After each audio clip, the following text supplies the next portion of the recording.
you now have, and some of these idiots, and even my friendly friends out there, who say, please, please be cautious, let this bill go through so they won't shoot us.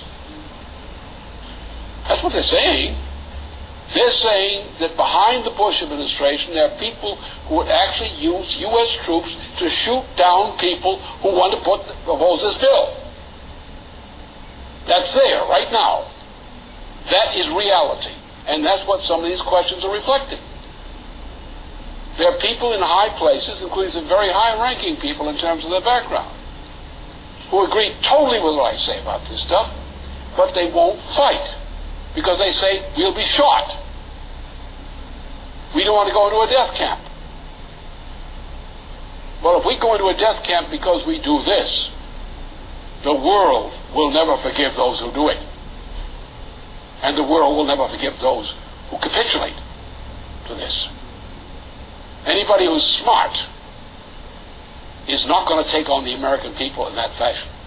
You're not going to shove a dictatorship down the throat of the American people. They'll kill you. They'll kill you. And they can. Hi, Kimberly again. My last video was a call for a new American revolution, and now more than ever, I stand by that call. In the wake of this financial crisis, we as Americans have been left in the dust while corporate giants are being labeled too big to fail. I am sick and tired of our wallets being the all-purpose dumping ground of bad debts caused by the corruption of these greedy bankers. We need this revolution, and we need it now, to stop the government from intruding into our everyday lives, because our privacy in this country has been more than compromised. On countless occasions, our president and intelligence agencies have abused their authority to use surveillance measures on terrorists against people in this country who oppose government policy. This my way or the highway slogan that has been too comfortably adopted by our government is something no American should stand for. Trading our security for our privacy will create no security at all. The American dollar is going to collapse, and when it does, civil unrest is going to take place. Back in March of this year, Congress held a closed-door meeting to discuss these possibilities and how they would control the situation. I urge everyone who doesn't want to end up in a FEMA death camp to research that closed-door meeting and what it was about. The government knows that no American is going to go down without a fight and that we will not be silenced. So they have taken measures to make it easier for them to contain those who fight back. These measures include placing foreign troops on assignment in America as of October 1st. This country used to be looked at as a place of opportunity, and sadly those opportunities have dwindled with the expansion of government. Our government snuck up on us with a privately owned Federal Reserve Bank, and it is now as American to us as the Constitution. The Federal Reserve Bank collects interest on the money it prints and the money it loans out.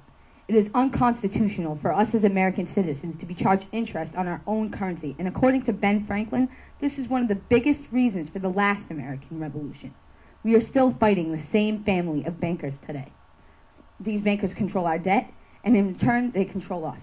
On November 22nd, a massive number of Americans in 38 cities nationwide will be protesting the validity of this Federal Reserve Bank. I encourage any American who is sick of thickening the pockets of these corrupt individuals to join us in fighting to end the Fed. Go to endthefed.us for information on how to sign up. The bottom line is Americans are through taking government abuse lying down. We are standing strong and in record numbers, and we are ready to prove that we won't be rendered defenseless.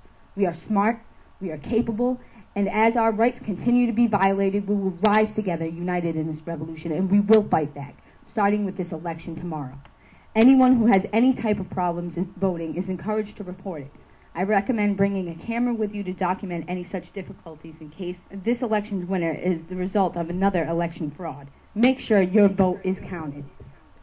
Whoever wins this election, it is our responsibility as Americans to ensure this person was elected to lead the people, by the people, and then to hold him to his promises. It is not the candidates that will make the change, it's the people who need it. So stand with us and join our revolution. Let's take back our country and bring back our American dream. They will kill you, and they can, if you make them angry enough. And you're about to make them very angry.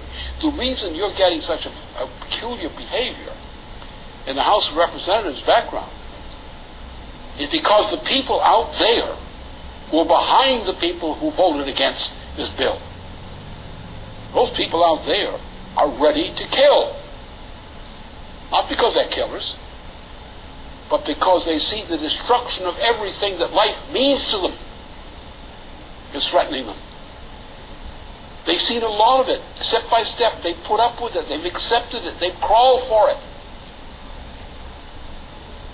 They said, we have to get along. We have to get along. The time has come when they know that everything is being taken away from them, and that was too much.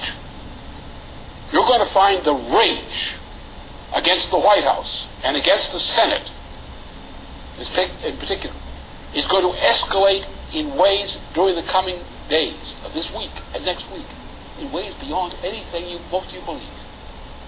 I can see it right there. It's there. It's coming. A mood in the American people, having gone through fake wars. They've had their children sent out into fake wars, like Iraq. It was a fake war. We don't need to go there. No need to get into that war. Then they made a mess of it, even what they started. No need. Look at the suffering of people who went in service, come back from that war, not only death, but injuries, but they can't get help. They're condemned to horrible conditions. And in every neighborhood in the United States, there's someone in that category. It radiates. Don't you see the hatred you're building up against Washington in the people of the United States? And this bill is one bill too many.